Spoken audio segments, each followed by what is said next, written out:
Last video में हमने introduction देखी थी और उसके लेवल ऑफ स्टाइल शीट पढ़े थे। तीन लेवल हम पढ़ चुके थे, इनलाइन सीएसएस, इंटरनल सीएसएस और एक्सटर्नल सीएसएस। आज हम पढ़ेंगे बाय यूजिंग क्लासेस। ठीक है, हम सीएसएस कैसे लगाते हैं।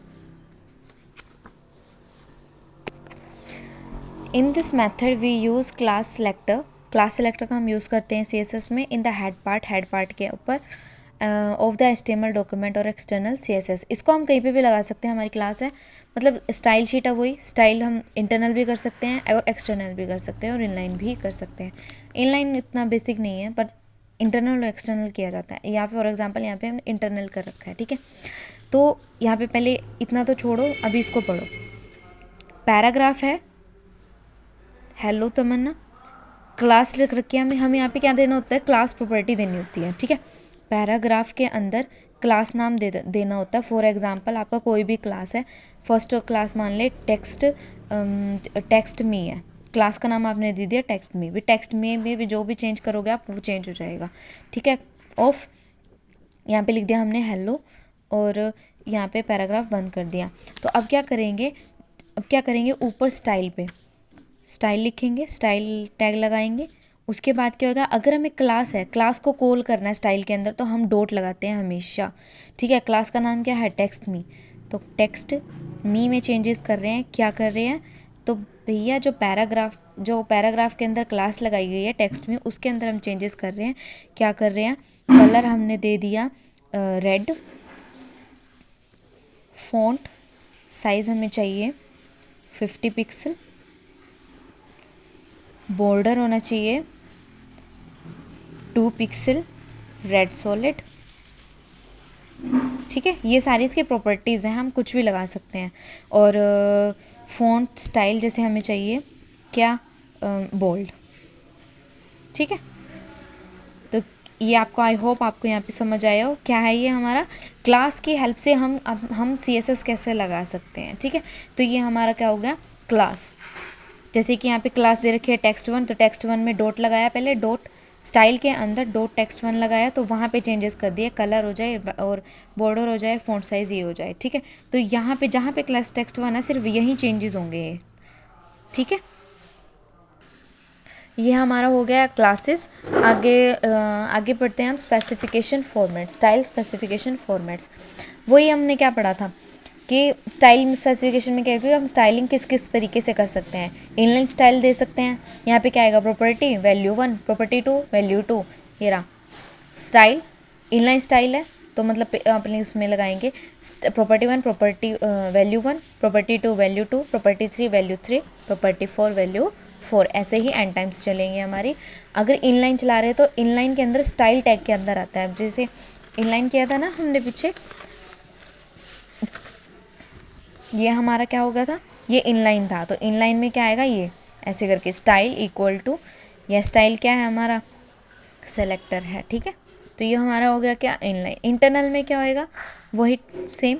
इसमें क्या होगा, यहाँ पे क्या आएगा, सेलेक्टर, जिसमें लगाना हो H1 P1।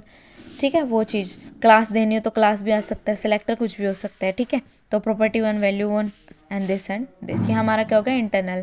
और एक्सटर्नल में भी यही होता है। एक्सटर्नल में हमें एक्सटर्नल में हमें स्टाइल नहीं लिखना होता। ठीक है, इंटरनल में हमें स्टाइल के अंदर ये वाली रूल लिस्ट डालनी होती है। ठीक है, एक्सटर्नल में हमें नेक्स्ट पेज पे जाना होता है। ठीक है, नेक्स्ट देखते हैं। अब नेक्स्ट है हमारे पास सिलेक्टर फॉर्म्स। अब ये क्या होता है कि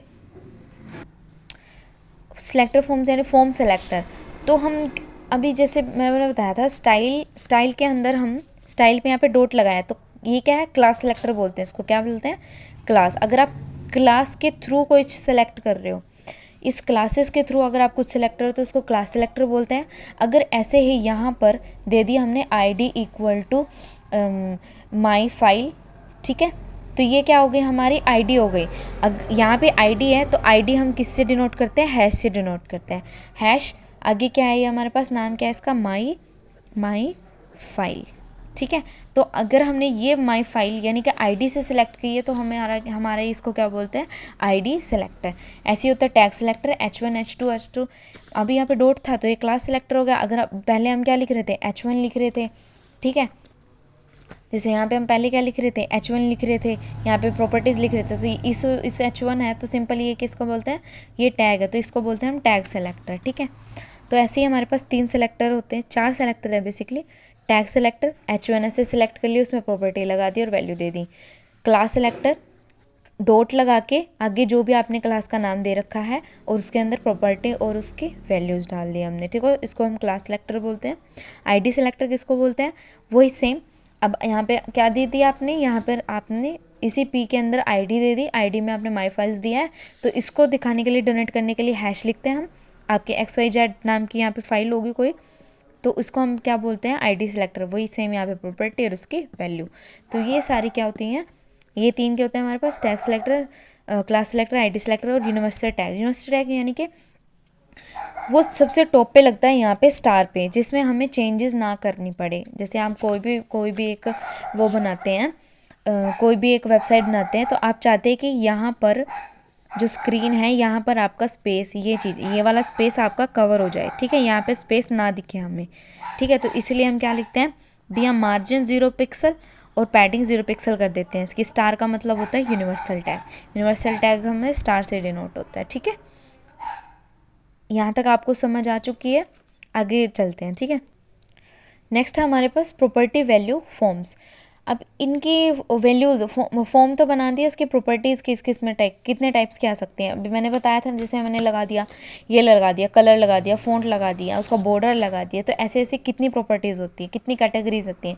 तो इसके CSS के हमेशा मतलब 60 डिफरेंट प्रॉपर्टीज़ हैं, लेकिन 7 कैटेगरीज में डिवाइडेड है। ठीक है, तो 7 कैटेगरीज में फ़ॉन्ट हो गया, लिस्ट होगी, फ़ॉन्ट मतलब font style, font size, font colour. ठीक है, ऐसे वाले, तो फ़ॉन्ट हो गया, लिस्ट हो गया, अलाइनमेंट होगी, margin, colour, background and border. तो ये सारे मार्क के हो गए, 7 कैटेगरी हो गए किसकी, फॉर्म के प्रॉपर्टी। ठीक, प्रॉपर्टी वैल्यूज़ फॉर्म।